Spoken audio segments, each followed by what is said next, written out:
আসসালামু আলাইকুম। বাংলাদেশ টাইলস মিস্ত্রির পক্ষ থেকে আপনাদের অভিনন্দন ও শুভেচ্ছা।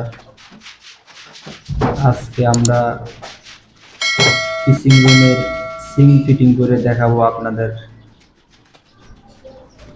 সিংটা প্রথম অবস্থায় বালি ও সিমেন্ট দিয়া আস্তে করে নিতেছি।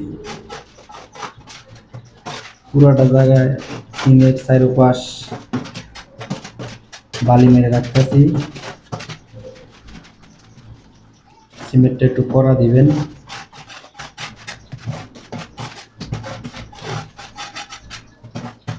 এটা এখন ফিটিং করানো যাবে না, এটা ফিটিং করতে হবে 1 থেকে 2 দিন পরে। আপনার কাম বুঝে 1 দিন পরেও ফিটিং করলে সমস্যা নেই। আমি ফিটিং করবো 2 দিন পরে। 2 দিন হয়ে গেছে আমার। আমি এখন এই যে ফিটিং করবার যাইতেছি।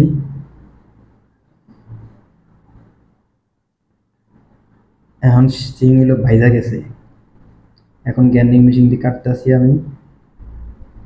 যতটুকু জায়গা ভাইজা যাইব ততটুকু জায়গা কাটে নেবেন। হাতুর সিনে দিয়ে কাটতে যাবেন না, ভাঙবা যাবেন না।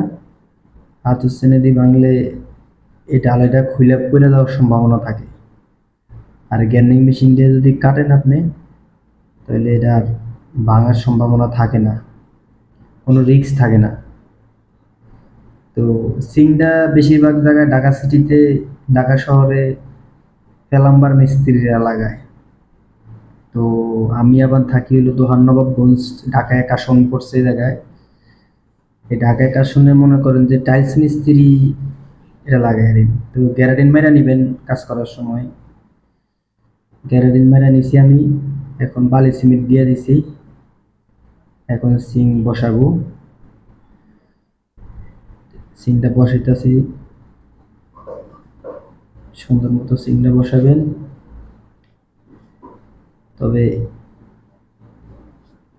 হাতের ডাইন সাইডের থেকে হাতের বাম সাইডে 5 মিলি স্লোপ দিবেন। 5 মিলি স্লোপ দিলে হবে। স্পিরিট লেভেল দিয়ে আমি দেখলাম, স্পিরিট লেভেল দিয়ে 5 মিলি স্লোপ দিয়েন, তাহলে হবে। সিং লাগান শেষ আমার।